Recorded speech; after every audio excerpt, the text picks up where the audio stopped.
পড়তে পারে। একটা মানুষ যে এত ইজিলি আই লাভ ইউ বলে দিতেছে একটা মেয়েকে, বা একটা মেয়ে একটা ছেলেকে বলে দিতেছে, সেটা ছেলে হোক বা মেয়েই হোক, তারা ভালোবাসি কথাটার পরিমাপটা যে কতটুকু গভীর সেটা বোঝে না, তারা আন্দাজও করতে পারে না। আমি তোমারে ভালোবাসি, এই তিনটা শব্দের ওপর অনেক কিছু নির্ভর করে।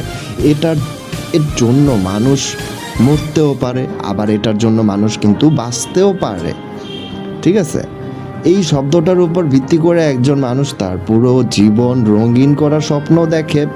পরক্ষণে যখন এই শব্দটা বলা মানুষগুলা কোনো কারণ ছাড়াই নানান অজুহাতে ছেড়ে দিয়ে চলা যায়, ব্রেকআপ করে, তখন জীবনটা না ধ্বংসের স্তূপে এসে দাঁড়ায়। এই শব্দটার মানে না এবং গভীরতা সবাই বুঝতে পারে না। ঠিক আছে, যারা এভাবে হুট করেই কাউকে বইলা দিতে পারে আমি তোমার